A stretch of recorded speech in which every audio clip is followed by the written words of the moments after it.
Peace and greetings, family. Welcome, welcome, welcome.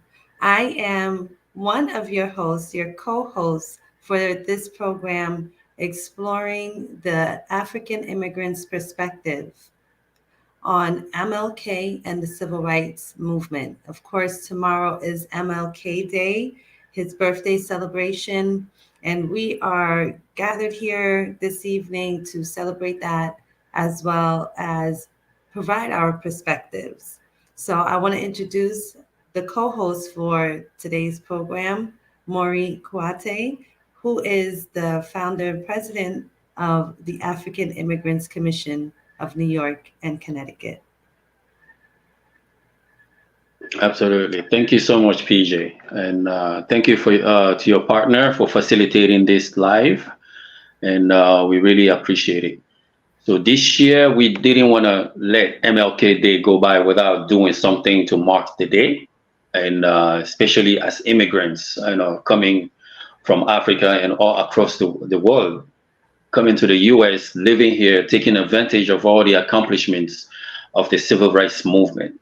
So it's about time that the immigrant community recognize the achievements of the civil rights movement, and everything that they achieved, such as the Fair Housing Act, the right to vote, and the discrimination ban, and so all the big achievements made it possible for us to pursue, the American dream.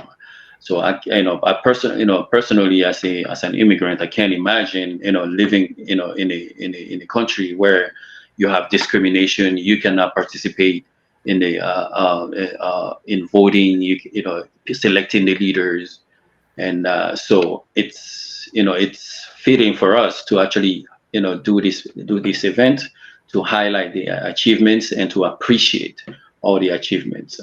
So that's why we're here. That's why the African Immigrant Commission, in partnership with the Brown Eyes magazine, and we came together to basically carry out this particular event. So that's why we're here. Before we move on, we're gonna pass the mic to Dion. Dion is gonna conduct a short presentation on Martin Luther King and the civil rights movement. So Dion, you are on. Yeah, so good evening, family. Thank you, Brown Eyes TV, for the opportunity. I have a nice YouTube video to give a historical context of Martin Luther King, a Reverend Dr. Martin Luther King. A lot of people forget that he's a Reverend. And I'm going to play the clip right now, so if you could just pan to it. Thanks a lot. Here we go. Hi, I'm Clint Smith, and this is Crash Course Black American History. Perhaps the most notable figure of the modern civil rights movement is Dr. Martin Luther King Jr. Dr. King has become a symbol of peace, courage, sacrifice, and impeccable leadership. But it's important to remember that he didn't do this alone. Together with the Southern Christian Leadership Conference, Dr. King played a pivotal role in changing the tide of civil rights legislation in the United States from 1956 to 1968.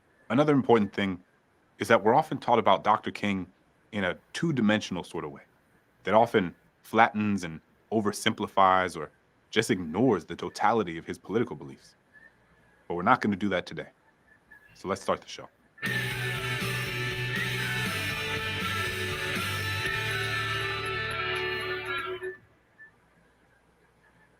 Martin Luther King Jr. was born in 1929 in Atlanta, Georgia.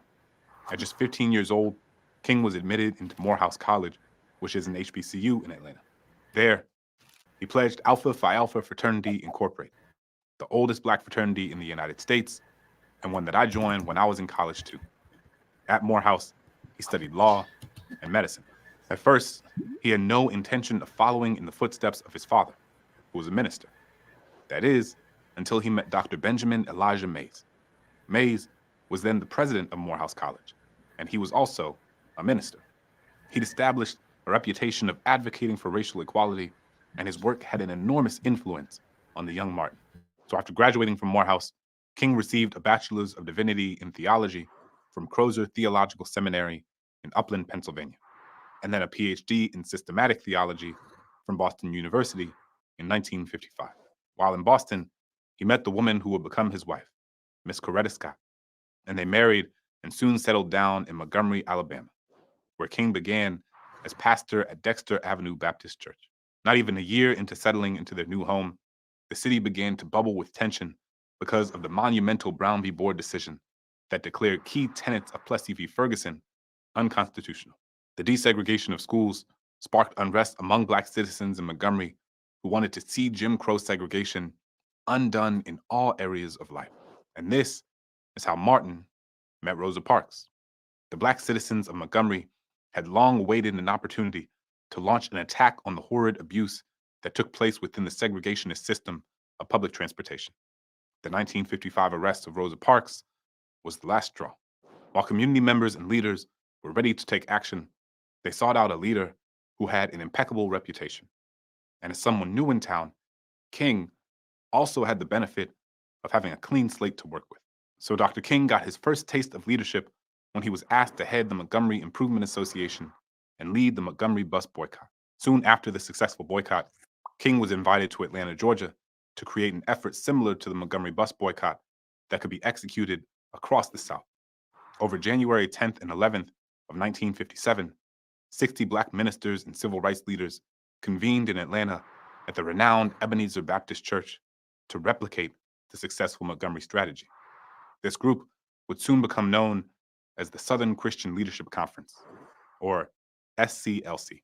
As an organization inextricably linked to the Black church, it is no surprise that the SCLC regarded churches as pivotal organizing spaces for civil rights activism.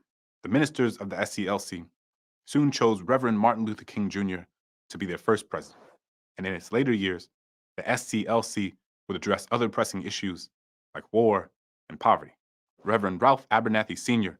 co-founded the SCLC and served as the organization's treasurer. Another individual key to the success of Dr. King was Bayard Rustin. While he did not hold a specific leadership position, he served as King's advisor and right-hand man since the Montgomery bus boycott. During the Montgomery demonstrations, Rustin helped King develop the movement's nonviolent rhetoric that became the foundation of the SCLC's work. From the beginning, the SCLC identified nonviolence as their cornerstone strategy. They also soon decided to make the SCLC movement open to all individuals, regardless of race, religion, or background. King and the SCLC grew determined to bring national attention to the plight of Black Americans in Birmingham, a city that was regarded as one of the most segregated places in all of the United States. The objective of this campaign was to end discriminatory practices in hiring, desegregate stores, and accelerate the desegregation of schools. And in a direct violation of a ruling against protests, King held a Good Friday demonstration on April 12, 1963. That day, he and 50 others were arrested. And later, a friend smuggled a copy of the local newspaper to Dr. King while he was in his cell. He opened the paper to find that 8 white clergymen had published an essay that criticized the march that he had led and other similar demonstrations against racial inequality. In the piece, entitled "A Call for Unity," the clergymen urged Black locals to refrain from letting outsiders sway them toward unwise and untimely behaviors that might incite violence, and told them to stick to petitioning the local courts for their rights. Deeply frustrated by what he had just read, King, in that moment, began to write a response, doing so in the margins of the very newspaper he had read the column in. And King didn't hold back, and this document became one of the most central documents of the entire civil rights movement. In his letter from a Birmingham jail, King rejected the idea that what was happening in Birmingham wasn't his business. Quote, "I cannot sit idly by in Atlanta and not be concerned about what happens in Birmingham. Injustice anywhere is a threat to justice everywhere. Whatever affects one directly affects all indirectly." He pushed back against the idea that if Black people were just patient, equality would soon come. Quote, "We know through painful experience that freedom is never voluntarily given by the oppressor. It must be demanded by the oppressed. For years now, I've heard the word wait. It rings in the ear of every Negro with piercing familiarity. This wait has almost always meant never." And then he made his famous assertion that the white moderate was in immense danger to the success of the civil rights movement. Quote, "I must confess that over the past few years, I've been gravely disappointed with the white moderate. I have almost reached the regrettable conclusion that the Negro's greatest stumbling block in his stride toward freedom is not the white citizens' counselor or the Ku Klux Klaner, but the white moderate, who is more devoted to order than to justice, who prefers a negative peace, which is the absence of tension, to a positive peace."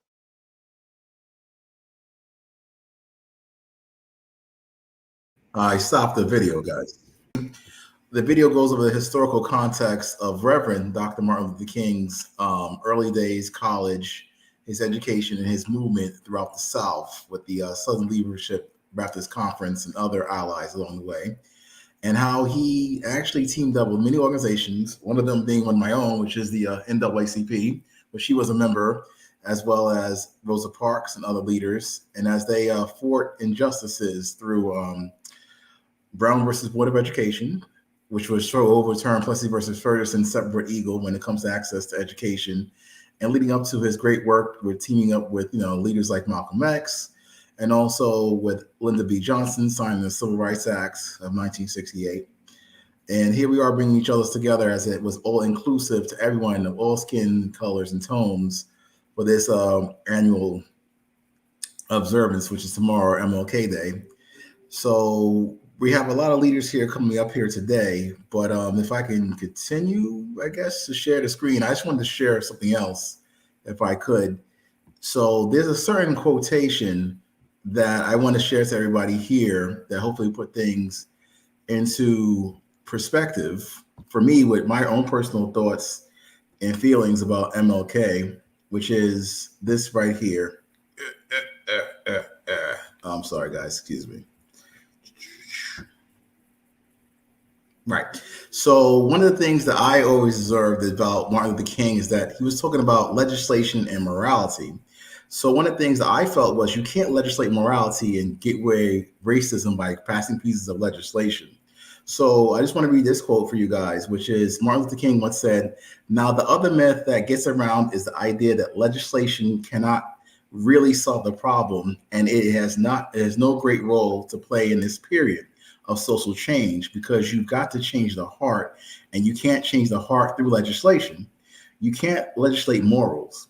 The job must be done through education and religion." Well, there's half truth involved here.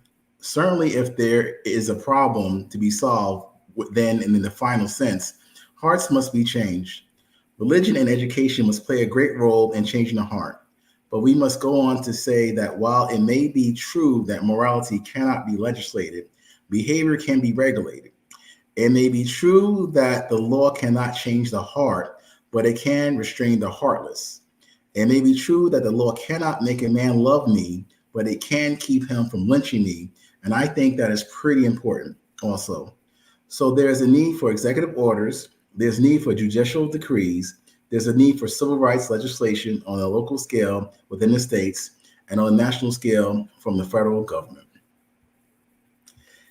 And that's what I wanted to share, because everybody always has a quote about Martin Luther King. But me, if you know me as a district leader here in the Bronx and beyond, I'm all about civic engagement education. So when Martin Luther King, the quotes I used were pertaining to morality, religion, and change the mindset therein. So I'm going to turn the microphone back over to my homegirl, PJ, away from Harlem, USA.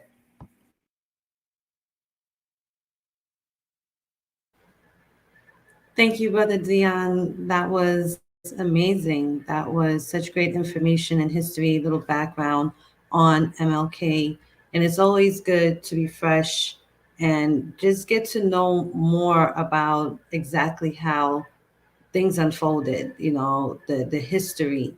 And I want to point out that we make history, right? Everything is recorded, especially nowadays, and everything that we do goes on the historical record. We are making history right now. These things are what we're going to leave behind for the next generation to know and understand about our people, about the work, the struggle that still continues here today in 2024. So really, really powerful information there. So I thank you so much for that, Brother Dion. And so we'll go around and have Yes, we'll go Dion, around and have PJ. Yes, I just wanted to add, we want to gauge people's opinion, especially this particular panel, as far as being immigrants from Haiti, from Suriname, from Ivory Coast, from Guinea, from Mali, from Burkina Faso. We wanted to know what does Martin Luther King Day means to you? And when you actually answering this question, I want you to think about all the achievements that they've made through during the civil rights movement, such as the right to vote. Just imagine your life without the right to vote, and the Fair Housing Act, the labor laws, all these things that we take for granted today. So just think about those achievements as you answer these questions, and that's where we want to go, basically. So PJ, feel free to ask the questions, and we can go around, basically. Thank you. right, right. That's what I wanted to do. I want to pass the mic around. I want everyone to introduce themselves, also introduce and let us know what country you're representing, what country you're from, and also the organizations that you're working with. So we'll go around first come, first serve. Who came in? Sister Meredith came in after Brother Dion, so the mic is yours. Hi, good evening, everyone. My name is Meredith Simpson. I am from Suriname. As you can see, I'm representing the flag. I am also a part of the organization called the Suriname Family Day Committee. Just a quick, brief background of the organization. We basically organize yearly a gathering where we celebrate Suriname's heritage, culture, and to also showcase that to the diaspora here in New York City. It's held in Queens every year. I'm happy to be here to share my perspective on celebrating Dr. or Reverend Dr. Martin Luther King, his achievements, and how that has impacted my life as an immigrant here in the United States. Thank you for having me. Thank you, Meredith. Please do share what does it mean to you, not only Reverend Dr. Martin Luther King Jr., but the civil rights movement in general as well. Oh, sure. So as a yeah, I have a lot of family here. So I'm going to say that as a descendant of immigrants here in the United States, Dr. Martin Luther King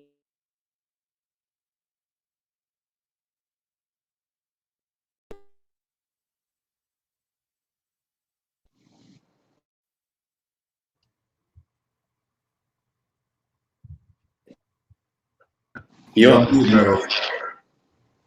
Meredith, you're can you mute. hear me? We hear you now. Go ahead. I'm not able to hear you, PJ. I'm sorry. Can you guys hear me? Yes, we can hear you. We can hear you. Okay, great. Yes. So as I was saying, as a immigrant here in the United States, what Dr. Martin Luther King means to me is he, I am actually grateful for the fight that he has put on for equality, especially for our African American brothers here in the United States.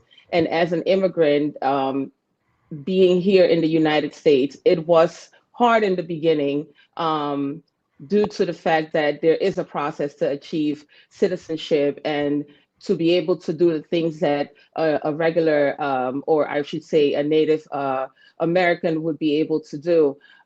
So his accomplishments, his fight for equality, for employment, for the right to have opportunity to vote. I am greatly appreciative of what he has done for everyone. So being now a naturalized citizen, I am grateful for that, that I'm able to also voice my opinion, put my vote in to elect officials that directly affect my life here in the United States.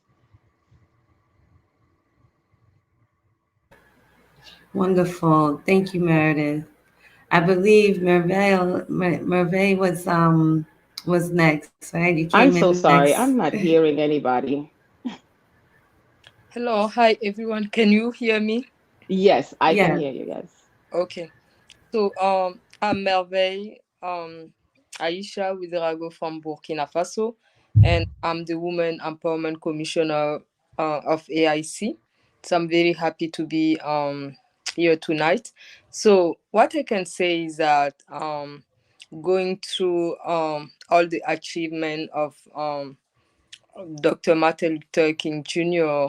The part that touched me the most is about the justice. So we can be really proud of him that because of all the fight and all the things that he has done with all those other people, because when we like go back to the story and everything, we can see that he was not alone. There was other people by himself. I don't remember all the names, but we can all see that because of what they did, there is justice for everyone. It doesn't matter if you are white or black. uh, we all now have the same right, and this is really something that we should be grateful for, because it's also allow everyone to feel home even if we are not home. Because sometime when you like you are somewhere and you are concerned about, in case of a situation, they may take a side because you may not have the proper color and all that. So it's really something great that they have done so far, and now we are all able to receive the same treatment and everything. So this is what I can add to appreciate the great work that has been done so far. Absolutely. Great points. And now we're going to hear from Honorable Harrell. Good evening, everyone. My name is Honorable Zainabou Sase Harrell. I am the founder of the Sierra Leone Nurses Association. Started out of the United States in New York in 2008. Also a founder of Connecting the Dots in Sierra Leone 2017, and a community organizer and politician. Thank you for tonight. Um, Martin Luther King has so much meaning, not only personally to my life, but to many of us who are immigrants. I hail from the Republic of Sierra Leone. And I just want to say a quote from Martin Luther King. One quote that I really love of him is, I was a drum major for justice, peace, and righteousness. And so, Martin Luther King, his importance to all of our lives, he was probably one of the greatest advocates and civil rights activists that we could ever know in this lifetime. He fought for justice, peace. He fought for segregation, to desegregation, labor, various civil rights, and many, many things that impact us today. And I believe we as immigrants, especially as Africans, have so much that we can learn from Dr. King, from how he boycotted, how he led peaceful march, how he endured so much in his life, and he really never gave up. And what he has done in the past has benefited us today. Do we have equality? Some may feel we don't. May we have justice? Some may feel we don't. But what he has done for us as a people has led us to where we are today, to be have more voices for our people, voices for the voiceless, dare to dream, dare to do things that we normally wouldn't do. And I hope that this generation that we have now in this world if you're in Africa, if you're in the United States, is that we stand up to do and mimic the life that this man led, not only as a reverend, not only as a father, not only as a community leader, but um, as a beacon of hope for all of us. And I hope that, this is not a time that we forget about our forefathers like Dr. King. And I hope that we continue to fight for the justice that our people deserve. Absolutely. So very well said. Thank you. Definitely. Next. Just wanted to, Mhm. before we go to the next person, I just wanted to say, Melve, made amazing comments, and I love that quote about the drum major. And, and as immigrants, we have to understand, that we stand on the shoulders of giants, on the shoulders of people that bled for our rights that we have right now. As far as fair housing, just imagine you don't have the Fair Housing Act, where you come and you want to rent an apartment, but they discriminate against you because of your skin color, or because of where you come from, or because of your gender. Imagine as a new immigrant, you come in, you're looking for work to take care of yourself, to take care of your family, and you're not able to get work because of your skin color, or because of where you're from. Just think about these things as you express yourselves. So we can move on to the next person, PJ. I just wanted to add that before we move on. Go ahead.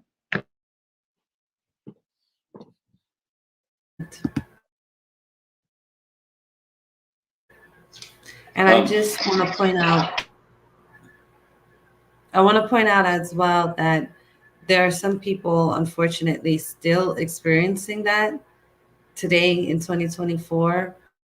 We want to recognize that because the struggle continues, the work that needs to be done continues.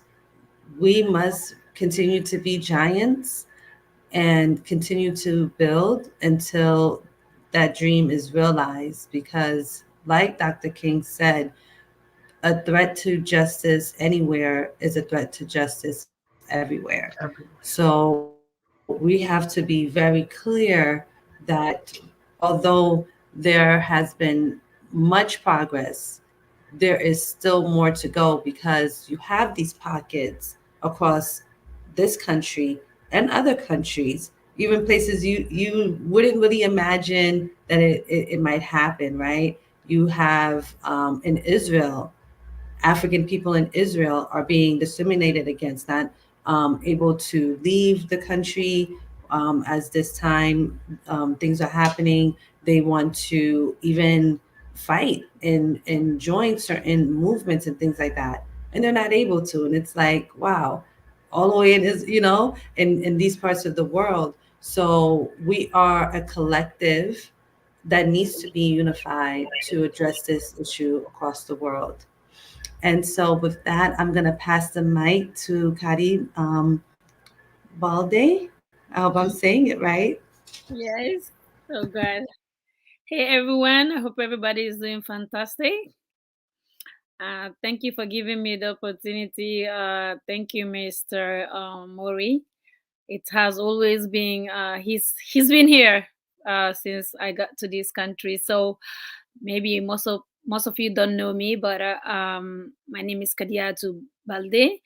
I'm a real estate agent. So when you talk about discriminations, and fair housing is something that I'm part of it, and I am thankful for doctor to give us the power to knock some doors that we are not able to knock then, and he has opened a lot of opportunities for me. So I've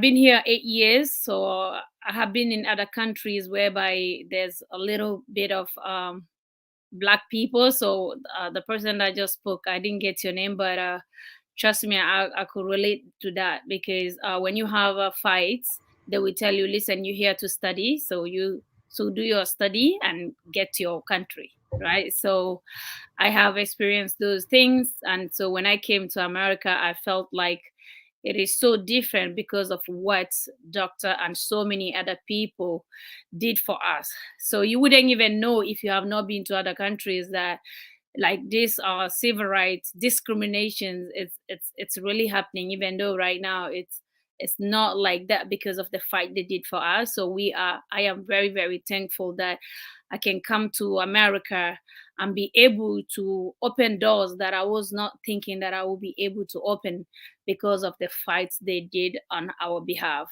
So I am thankful. I'm thankful to everyone that really contributed to our, today you can make it. Like in America, it's not gonna be easy, but I feel like uh being in this country, to me, I came here, I didn't have nothing. Like I came, I was sleeping in people's living room and rented a room.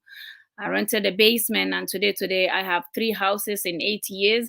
So I know that's because of the rights and the fight that was fought for us to really get to that point. Even though it's not easy, but we keep fighting because we have the hope that, we are not going to stop, and we are going to fight this battle. So I don't know if No, well said, Kadi. Your perspective is highly important, given that you were in the housing sector. right, And there is one thing to just live in a country where there is no laws in the book that say you cannot do this, right, you cannot discriminate against people. right, There is another thing to just be here and there is no laws in the book where that can be enforced to say, okay, I'm here and people are discriminating against me, but you cannot do anything. You're basically powerless. right, So the achievement of the civil rights movement, put laws in the book that prohibits, discrimination in housing, discrimination in labor, discrimination in voting.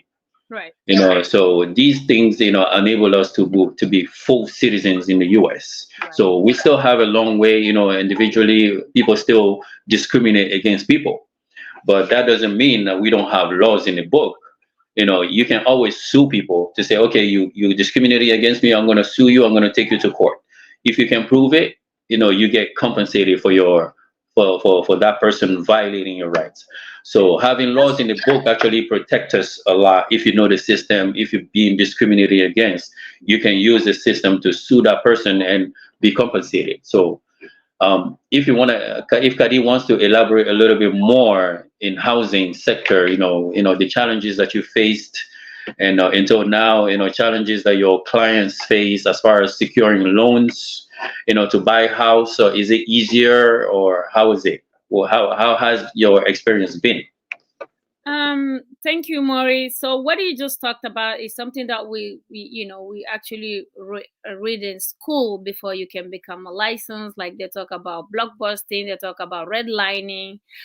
So human rights is actually in real estate. It's something that it's not going to be done, right? Even though it's happening, but it's happening closed door. It can be open. So we actually face that. So as I can say, I can tell you that because I serve most of the our type of people, black neighborhood. I have not faced those things like so far, like being discriminated, and I have not gone to the high end. But what I understand is if you go into some places like the side of where we live, sometimes they refuse to sell you the house. They want the type of people, even if they are not, it's not open. You understand what I'm saying? But all I can say is, let's say when it comes to renting and you have a voucher and they discriminate you, you can sue someone for that and they will pay for that. And if somebody refuses for you to live in their neighborhood, so basically the real estate today, because of what doctor did, give us the right to live where we want to live, give us the right to buy where we want to. Like you can do anything when it comes to real estate, even though we do get discriminated. But if you know the law, you can fight for it. You can fight for it. So I have not really experienced those things. Sometimes we go through the the rental part, whereby if you have a voucher, it's not easy.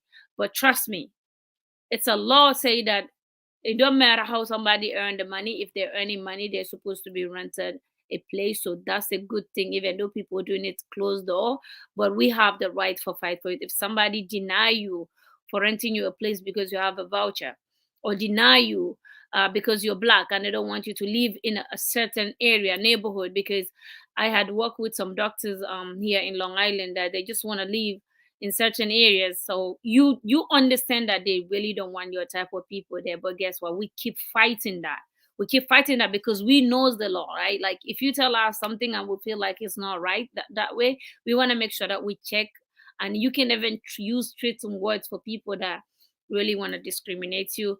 But so far I can say I have not really experienced those things a lot at, because of what has happened for us.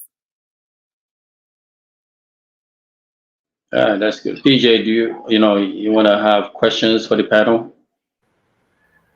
Yes, I actually want to talk about the death of MLK and what happens to a lot of leaders, because I believe that has kind of turned would be leaders away from the movement, and even just activism, people who are on the front lines, continuing to fight discrimination and racism. There's often, and I know them personally, so I know sometimes you wouldn't believe what they go through, harassment, and sometimes it could be subtle, and sometimes it can be intense. And I think this is an issue to kind of focus on, because when you want to serve your community, you don't want to have this fear, right? That you could be hurt or worse because of the work that you're doing to free, just to make sure everyone feels free. And I want to talk about how that impacted folks. What you say to young people who look up to people like MLK, but unfortunately he was assassinated, and many other leaders. So I don't know who wants to take that, but I had to have that conversation with young people in my life. My young son, who is learning about MLK and will be celebrating with me tomorrow. It's a tough conversation.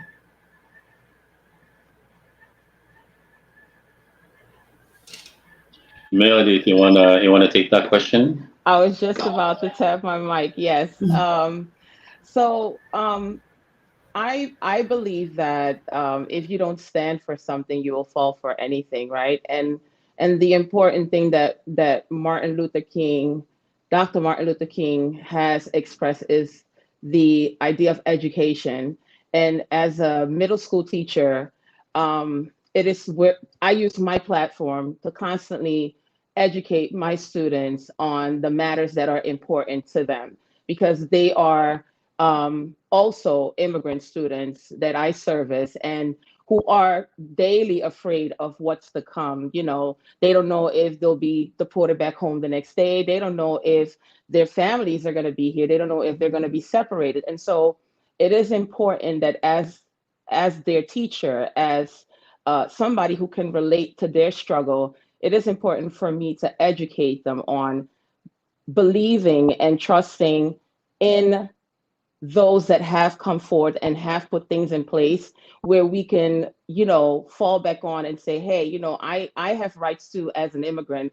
I know what my rights are. I know what the laws are. And so not to be afraid to push forward, because a lot of times people do things to put fear in each other. And fear is something that stops us from doing the things that are necessary, and stops us to do the things that are important. But having the education and having a group of people, a support system around you that are constantly, helping and supporting your vision or your view, that will eventually, motivate you, or even give you the strength to just stand and believe in the better that is to come. And I mean, Dr. Martin Luther King was assassinated, but his legacy did not.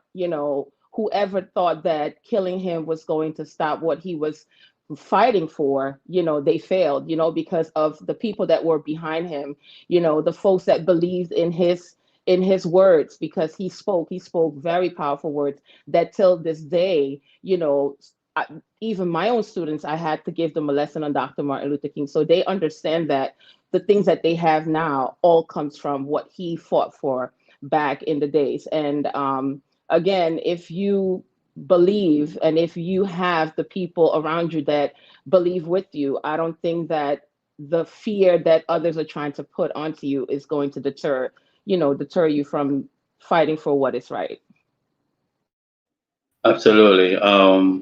I wanted to piggyback of what Meredith is saying. As community organizers, I see my brother Abdullah just logged on. I'm so sorry. And I'm yeah, so sorry, guys. I'm so no, sorry. it's okay. I thought it said 8 p.m. Right. So as community leaders, we are well aware that if we organize protests, we do all these events, but it's always in the back of our mind that maybe if somebody wants to do something, they can always do that. But at the same time, we know that we have the right to protest, and we have the right, the right to speak. So we have these rights in the constitution that grants us these things that we do.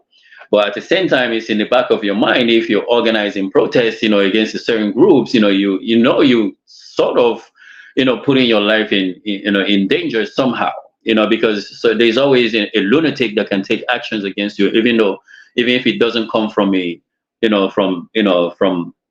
from somebody officially. So it's always in the back of my maybe Abdullah can speak on this. He's always organizing protests, and all of that. Maybe he can talk about how he feels when he organizes these protests, versus the rights that are granted to us by the Constitution, that we can organize protests, we can speak up against things that we deem unjust. So Abdullah, if you want to elaborate a little bit more, that would be great. Yes, thank you, Mr. Mori, for organizing this wonderful event as a way for us to remember the life and legacy of one of our civil rights pioneer, Dr. Martin Luther King Jr. And as you said, Dr. Martin Luther King and all community organizers and activists over the years, this work in holding the powers that be accountable, it does come with risks of losing your livelihood and then also your life. And this is why often, many times, especially now, with where the political climate is at, with the war in the Middle East and the genocide that is happening on the Palestinian people, anyone that is in support of the Palestinians, they're always in my prayers. They're always in my prayers because, again, going up against the Israeli government, you are going up against a very powerful institution, and there's some consequences that come with it. And unfortunately, people that are speaking up against the oppressed, be it in Palestine or be it on the continent, unfortunately, they have faced some of those consequences. For myself, oftentimes when I am participating or leading any of these demonstrations, it's not that I'm not afraid or I don't realize some of the consequences, but in spite of the fear, in spite of the risks, I know that I have a responsibility to my community, and also I'm a man of faith, as Dr. Martin Luther King was, right? As long as my intentions when I participate in an initiative or a demonstration, as long I always make sure I clear up my intentions. Fill in my way, okay? I'm in a meeting. Go close the door. Close the door. I always make sure my intentions are true, and I always try to realize what the goal is. And as long as those two things are clear, I pray for myself, and I go into battle. So they say courage is not the absence of fear, but it's facing fear and doing the right thing anyway. So, hopefully I am making Dr. Martin Luther King proud and all of our ancestors from the civil rights movement. Absolutely. I know Dion wants to say something, but I wanted to add, what you say that most of the time we participate in these protests. Again, it's not because we are not afraid. I remember a few years ago I organized a protest against a particular group that I'm not gonna say, but a lot of weird things started happening around me. I started receiving calls, and a lot of things happen I don't even want to say here. That's why I commend people that I see protesting, because I've been through that, actually personally. I receive a lot of calls, and people saying weird comments, but I was never scared. I'm like, okay, if we don't do this, who is gonna do it? I mean, we are responsible as as immigrants here. We have to represent our people. We have to speak up. We have to be the voice for our community. If we don't do this, who is gonna do it? As leaders, we have the responsibility to do what we can, even though sometimes it can be really scary, but we do what we have to do. At the same time, keep our day job. So Dion wants to say something. Dion, go ahead, please.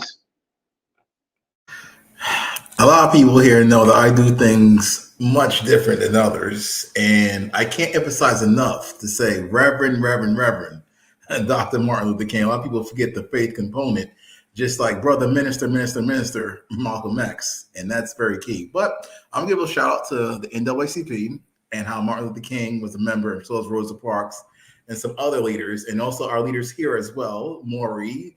You have Zainabu and you have Abdullah, who are also members of our prestigious organization, and how collective civic engagement in organizations like this, the African Immigrants Commission, we all support each other, and collectively we have these entities that we're a part of.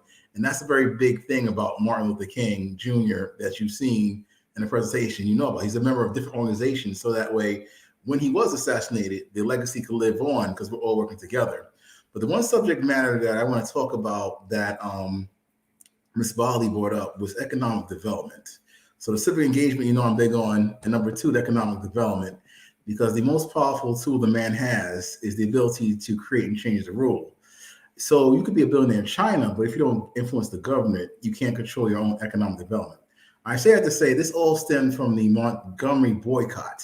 We're doing boycotts present day, but a lot of people don't realize since they stopped using the MTA back then in the South, it caused a great economic hurt on society. And that's one different strategies that we have today, which is the boycott. Like I tell a lot of people all the time, you got to support your own, like Brown Eyez TV, for example, or Yop City, or Easy Life Restaurant in the Northeast Bronx. So my thing is, a question for everybody here is that the power of the boycott today, what does it mean economically? For example, Disney has felt the power of the boycott, where they're losing a lot of money in fans because they're putting all this different subject matter in their movies. So my question for everybody would be, when it comes to economic development, supporting each other, how can we boycott one thing and support each other? So like I said, I'll just open up to everybody else and throw the microphone to PJ. Absolutely. We have about 8 minutes. We're going to make sure that we respect PJ's time. We're going to give a chance to other people that have not spoken. I know almost everybody spoke already, but let's keep it rolling. But let's keep our eyes on the time. It's like 7:52. Yes, can I add something about the fact that he has been assassinated and all that? So for me, I don't remember exactly all the words, but one of his last speech before he been assassinated, he even mentioned that even if he is no longer there, what he started should keep going. So somehow he feel that he may not still be there. He knows that what he has started may like come even to his death. I'm sure that he knows that the battle that he was in will not be something easier for him, and his life may not be safe. What am I pointing that up? It's just for all of us to always remember that it's not even only about him, but in life in general, it's always going to be tough. If people are not seeing things in our direction, it will always be oppositions, and like we should trust ourselves as he did. He knows that what he was doing was right, and there was no way for him like to give up, or like to change the way. He took a road that he knows that it may not end good with him, with his life, but because he know he was doing the right thing, he just keep going, he just keep pushing until today we can see the result. And it's really great that to see that there is even a day to celebrate him. So it just have to give each one of us a courage that when it comes to our ideas, or to things that we strongly believe that the right thing, we should just keep moving and pushing hard until we see it pass, or until it's come to pass, even if we are no longer there, because he is no longer here, but the results are there, the legacies remain. So this is what I just want, that it's important for us to follow his step. Yeah. Absolutely, Yeah, Melve. Very strong very comments. well. Anybody else has any comments? Zainab? Um, I guess my closing comment would, let's just not forget our purpose. I think we all are here and got to this point in life because we have a purpose. And that purpose wasn't something that was just given to us, it was assigned by God. And so I think we all need to remember our gifts, our strengths, our power, and use it in a really, really progressive way.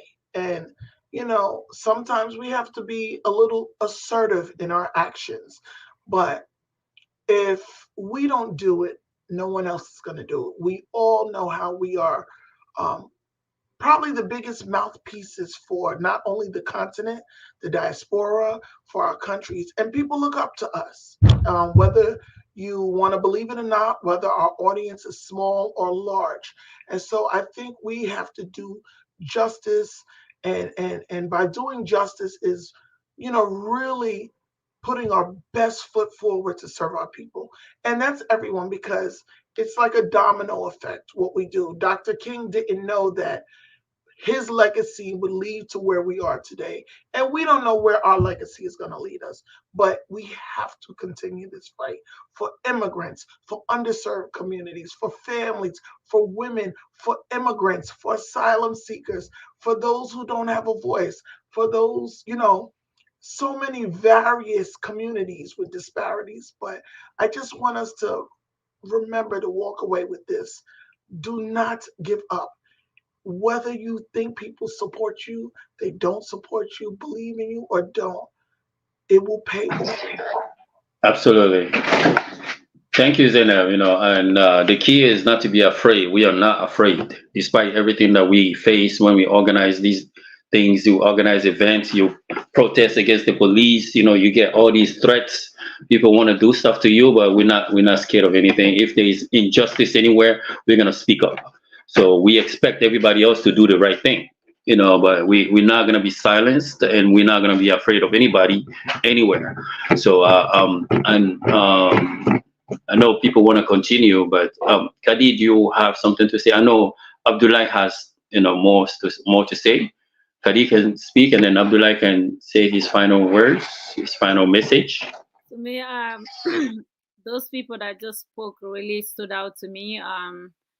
I feel like we all here for a reason, and we should really fight for that reason. We should not go in vain without really fighting. And when you believe in something, like they say, you should keep going, keep doing it. Only God know where you head into. Just have good intention. And Monsieur Cisse said the same thing. You have to be a man of God and believe that if you have a purpose, because you do have a purpose, it's either you want to keep it going or you don't want to keep it going. And to me, I thank you guys again because I've learned a lot today. And thank you, Maury, for inviting me. Until then, bye. Absolutely. Abdullah, you want to say a few words and then we're going to end the show because it's exactly 7:59. Sure, sure. Again, everyone, I apologize. I thought the program started at 8 p.m., but just in closing, just thank you to Reverend Dr. Martin Luther King and for all that he stood for. Let's continue to fight. Let's continue to call out all the BS and all the anti-Blackness that we see, all the anti-immigrant that we see, all the anti-immigrant rhetoric that we see, all the anti-Islamic rhetoric that we see, all the anti-working families rhetoric that we see. That's pretty much what Dr. Martin Luther King and all other civil rights pioneers did. They were in a system that wanted to keep the racial gap wide and the economic disparity gap wide. And Dr. King, and along with other civil rights pioneers, they called out all the injustices.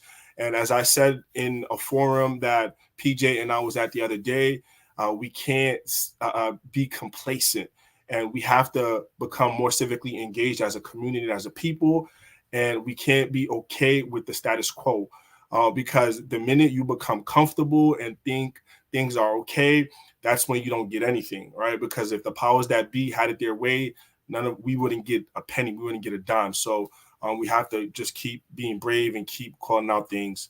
And that's all in closing. Thank you. Absolutely. PJ, do you have anything to say? Sorry. Oh, no, thank you. I want to thank all of the panelists. Thank you, Maury, the African Immigrants Commission of New York and Connecticut. I also sit on the board of that organization, and it's been an amazing experience organizing with powerful brothers and sisters. And I want to thank also the iRant Network, Brother Logic, for hosting and supporting and helping us with the production of this amazing virtual event celebrating MLK Day. Thank you all. Also, those that joined the live and watched and also commented, we do appreciate your participation. Absolutely. Thank you so much, PJ. Thank you, brother Logic. Thank you. He's behind the scene, coordinating all these live, and I want to thank him. Thank you, Sister Zainab, Meredith and I, we are actually in the same class at your college. That's why, you remember in the political science class, she was in my class during the school years. Thank you, Kadi. Thank you, Merveille. You made amazing points. Our brother Dion, Dion is an honorary African already, real African. He's been traveling, going to Senegal, going to Ghana. I'm sure you have changed. You need to tell us, your experience, traveling everywhere in Africa, how you feel, how they treat you. You need to let us know one of these days. Martin Luther King is all over Africa. Can you do that? Absolutely. Thank you, Abdullah. Thank you. I watch what you're doing. I was wishing that you were running for office so that we can go hard for you. I was disappointed when you said you were not ready, but we're gonna wait until you're ready, because I know you're doing a good job. You're risking your life, actually protesting against these guys and putting your community first. I appreciate your work, and we all serve our community in a different way. Just like Kadi in real estate, she's empowering the community to buy a house. Economic empowerment. That's what she does. That's why we gave her the award last time from the city council. I don't forget anything. I know the impact that you're having on the community. Teaching people how to buy a house, how to get a loan. Empowering their family is a good thing in the community. So thank you, everybody. On that note, we're gonna end. It's 8:03. Thank you, PJ. You know, and we're gonna continue collaborating like this, doing lives. I think it's much easier being physical. Thank you, everybody. Have a good night. Absolutely. Thank you. Bye.